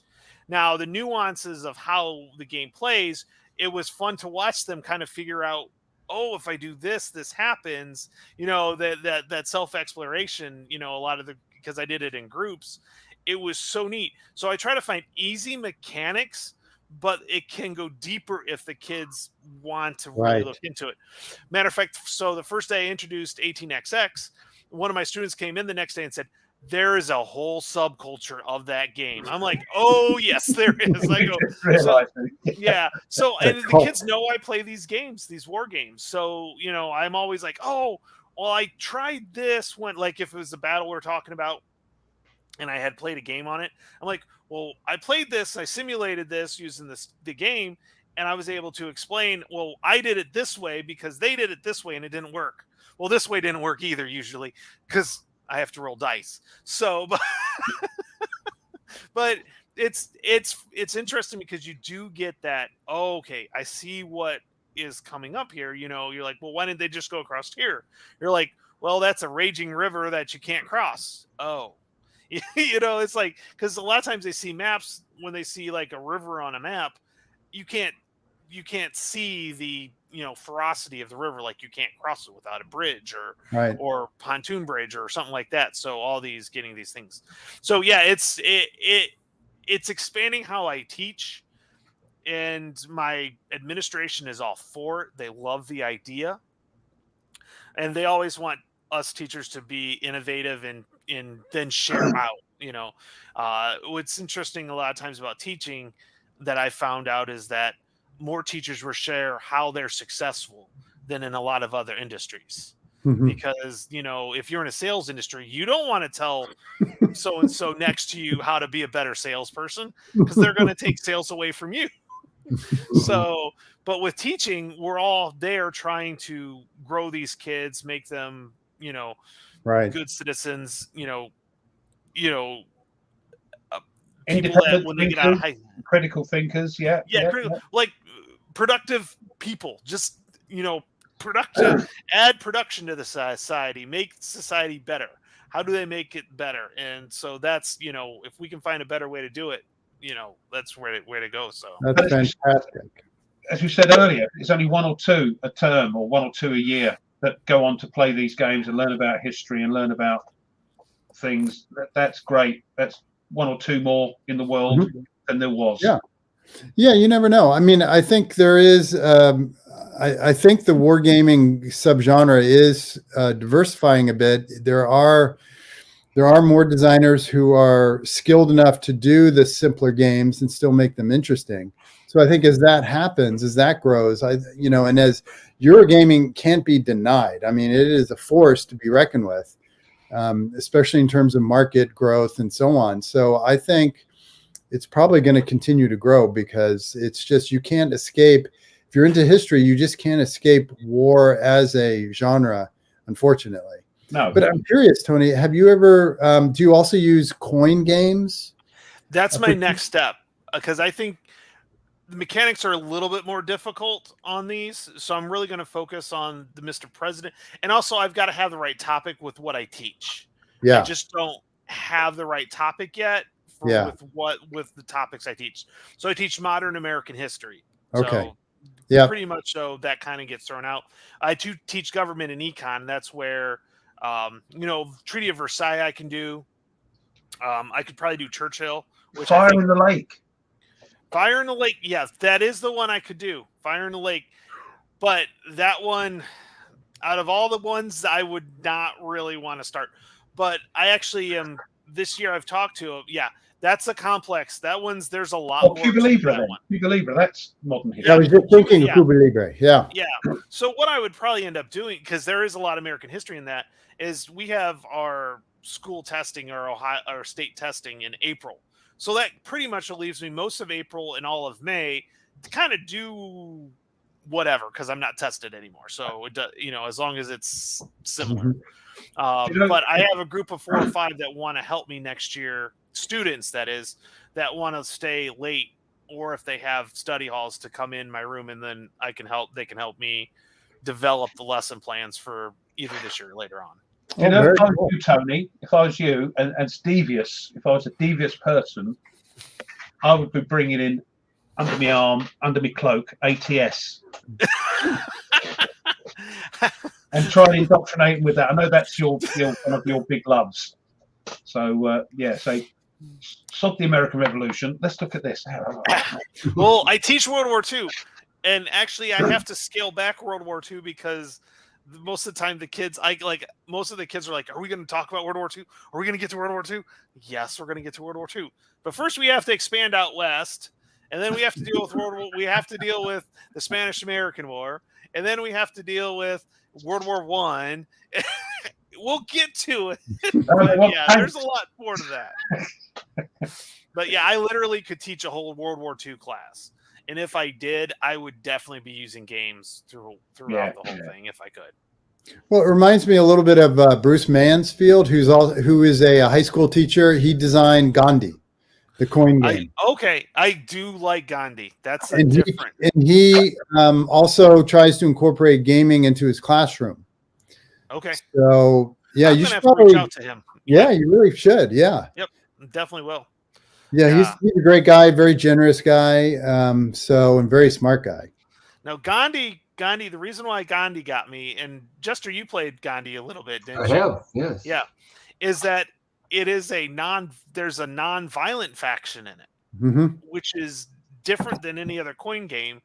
And the notes, when I got I went through the whole thing, and gorgeous game, maps gorgeous, card, everything's gorgeous.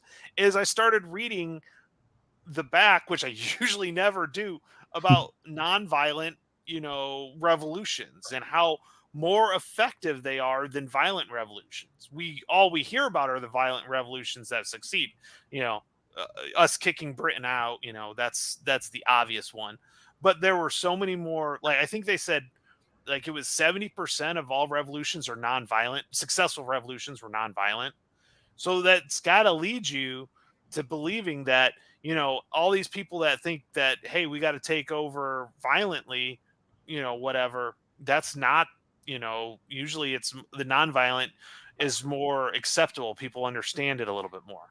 And I do see it and I'm not going to get into it, but I do see it in other history and, topics where there's usually a non-violent and a violent faction, and usually the non-violent is successful while the violent one usually gets kind of knocked down and they're still there, but they're not as powerful of a force after kind of the propaganda is really good, and then once something violent happens, people are like, whoa, wait a minute, I didn't sign up for this. And a lot of them merge over to the nonviolent, and it's a little bit more of that one. So yeah.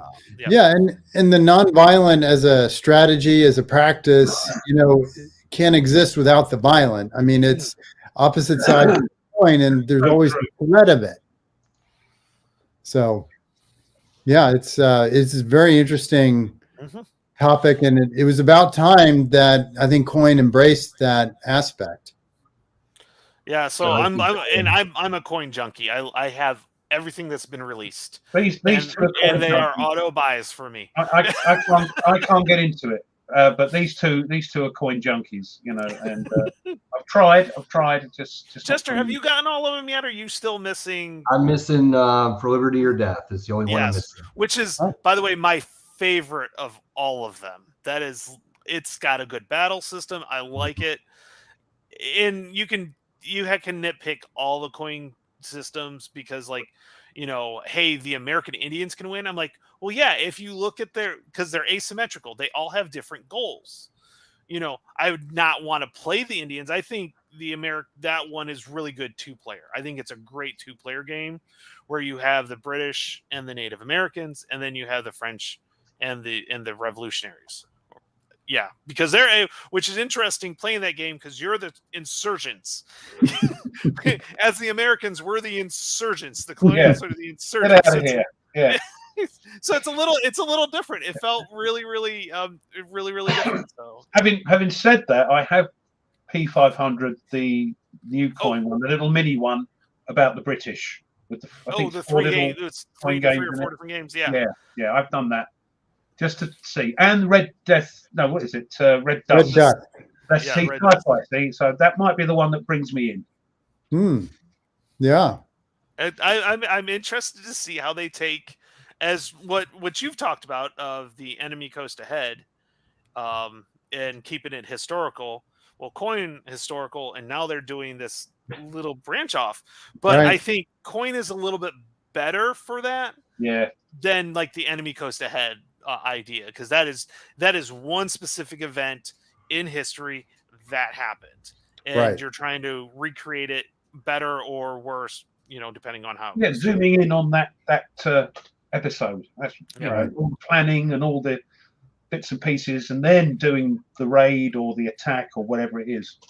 Yeah, the British way, Mike. Yeah, that's the game. Yeah. So do you do a lot of development also on games, or do you pretty much just stick with the design, or do you kind of like, are you like Berticelli and do designing and developing kind of back and forth? Yeah, well, yeah, Berticelli is pretty amazing. He is, Don't stop. No, he's terrible. That guy is just, man, he's the worst. No, I mean, Mike is, he not only is he a great designer, he served as a developer for Coin at first. And then, we haven't even talked about Joel Toppin and Navajo Wars. And of course, Mike was the developer for that. And now he's designing his own stuff. So, but Mike is, he is so good at putting things in front of you. Like he's designing something and then he'll put it in front of you and then he listens. He's amazing at absorbing what you say. He doesn't agree with everything, obviously. He's not going to do, because when you're a designer and you're working with playtesters, whomever, everybody has an idea to make this better or what's wrong.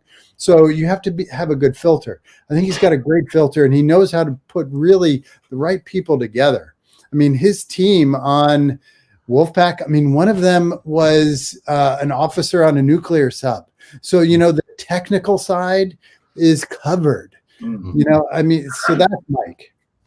I don't know. What was the question? Now I forgot the question.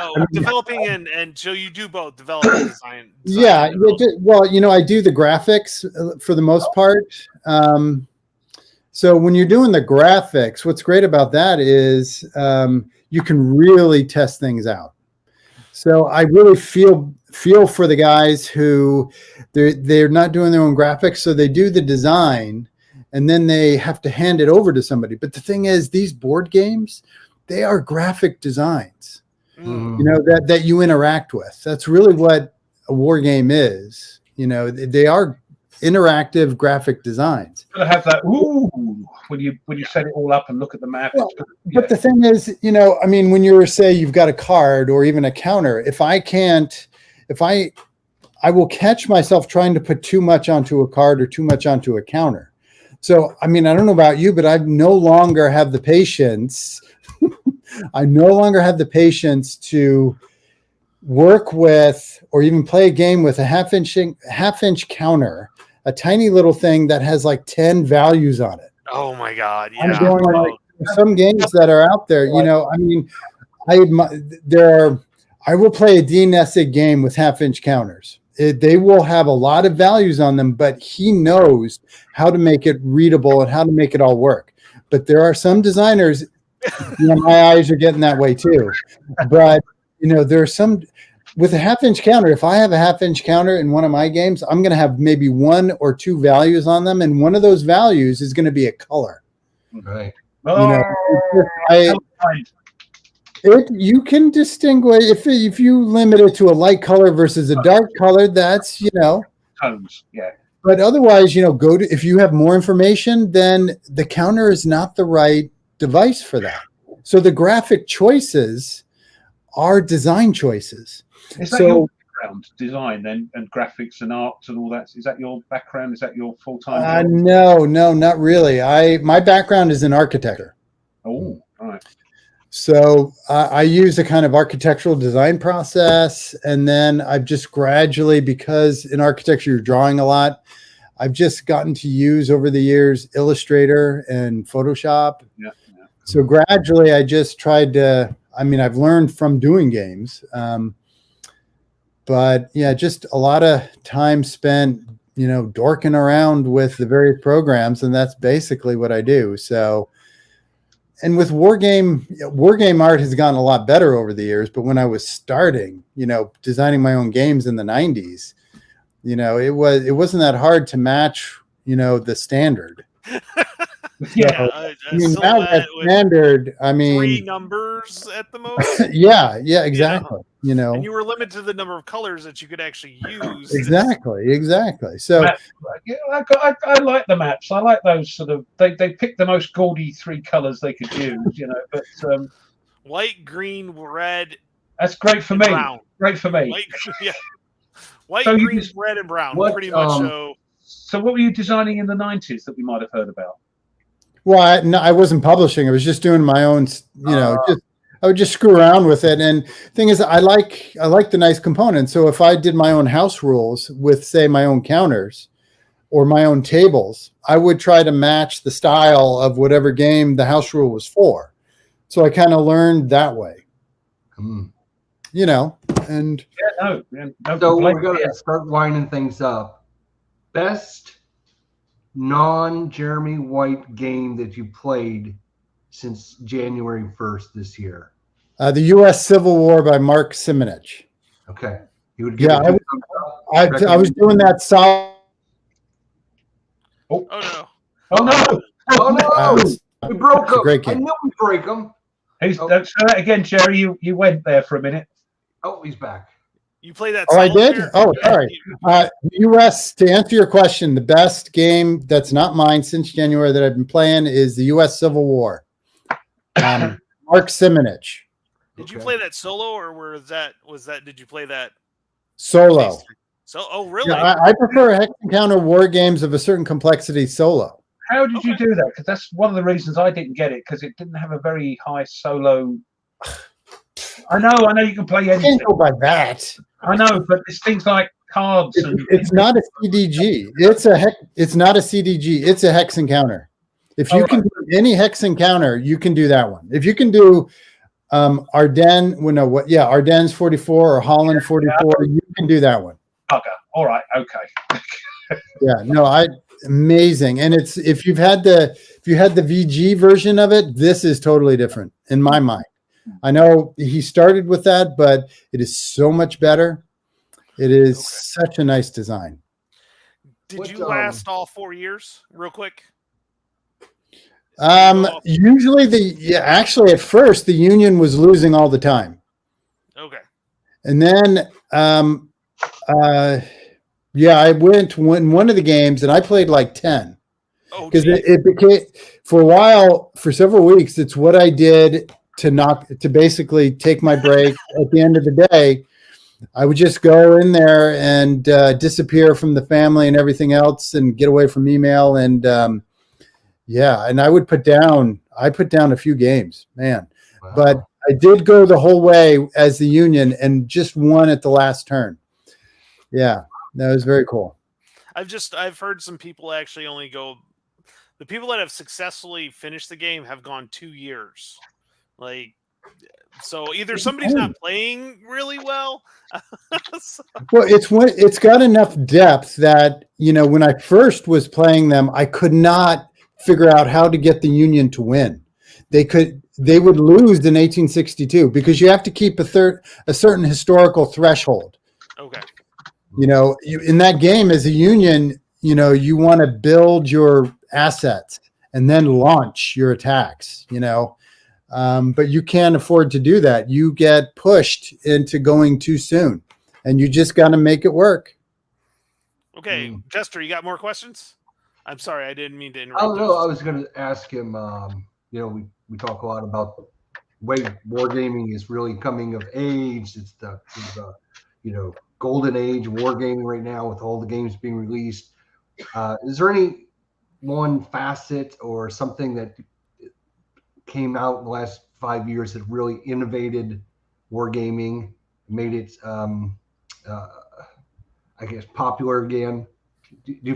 Is there a certain mechanic like CDGs or something like that came into wargaming that really innovated it again and made it interesting?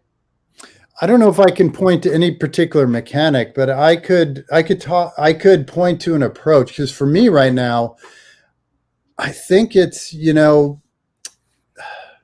Thompson. I mean, I think it's Dave Thompson, and the way he is able to distill and simplify. I think he is tapping into and broadening a market, and he's doing a service to us all. Whether you like his games or not, it doesn't really matter, because, and it's not just him. There's some other people are starting to do that, but I think he's got a greater range in topics than anybody else who is going for the more simpler. Because he's a very smart guy. He's a really talented designer, and it's a lot of work. It is not easy trying to simplify.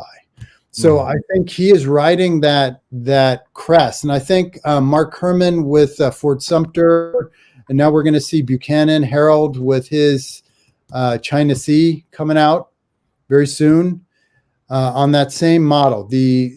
I think there are just a number of designers who have the skills and the desire to do the hard work to take a war topic and broaden it for a audience who cannot stand even a 1-inch counter. They want something that is more accessible. And I think that is probably, it's not just one mechanic, but it's I think you have to have a real drive to do that. And I find it very inspiring. And I think we're all going to benefit, because it's going to make the wargaming industry healthier. Yeah. If these simpler games are coming out and become popular, then that's where everybody's going to have a rethink, aren't they? Yeah. And there are so many hardcore war game designers out there that, trust me, I see them at Hanford. There's no way the Hex Encounter is going away as long as there are publishers like GMT and I think Compass and MMP who know that there's enough of us who are going to buy them to continue that aspect of the market. Those print runs are going to be small, but yeah. There's nothing wrong with Hex Encounter. But I like to play games that have a different look, a different mechanic, like, your games. And I've always got Hex Encounter to fall back on. But I do like the variation and the new things that are coming out now. It's great. Great. Right. Yeah. There's so many wonderful topics. A lot of people, I know we didn't even get to everything in the chat. Sorry. There's so many things that we'd love to continue talking to Jeremy about. We would just want to appreciate everyone coming out today and spending a few hours with us. And thank Jeremy again for coming and visiting with us and sharing his knowledge and passion for wargaming. So thanks so much for coming out today, yes, Jeremy. Gary, thank you so much. Thank you much, Jester, and you guys. I really am very privileged to be here, and it was an honor, and it was a lot of fun, actually. So we'll try to make it a little bit of fun for everyone. We'd love to have you back sometime for sure. Sure, yeah. You got our emails, and maybe we can hook up again sometime. Yeah. And get you on the show again later on. And when you're releasing, what do we got coming out here in 2022 by the end of the year? Do you have a list of things that maybe we should be? Well, the next one, the next one is Skies Above Britain with Gina Willis. And then after that, I don't know, it might be a reprint, but I have no idea. I've never done a reprint before, and but I know Atlantic Chase is up there, and maybe Skies. Skies is being reprinted. Yeah, so we'll see. Yeah. But then after that, it's going to be Infernal Machine, which we're shooting for maybe next year or maybe early the following year, but that's going along very nicely. I have very little knowledge of the American Civil War. I'm trying it as best I can and playing a few games, but I'm looking forward to that because it's a little bit like steampunky sort of. Yes. I like to joke that this is a Civil War steampunk game. Maybe it's GMT's one and only steampunk game. I don't know. I love it. But it's definitely it's a Civil War like no other Civil War game that I am familiar with. So it's going to be different in that regard, and it'll show the Civil War in new light, I think. Yeah. Well, everyone, thank you so much for coming out today. I hate to be the bearer of bad news, but it is time for us to wind the show up. Love to have Jeremy back sometimes. Again, everyone, thanks for spending a couple hours on your Saturday with us. Hopefully, we'll see you guys next week as well. I think Dave's Gaming Cave will be on the show next week with us, so we'll get the chance to talk to Dave's Gaming Cave. And then don't forget, 2 weeks from today, the big showdown where we have the War Room and Whiskey Charlie, all 6 of us on at the same time in 2 weeks. So get ready for A-bombs on that day. There'll be a lot of F-bombs, a lot of drinking. Well, thanks, everybody. Have a great week. We'll see everybody next week. Stick around, Jerry, if you would, for a couple of minutes, just at the end. Thanks, everyone.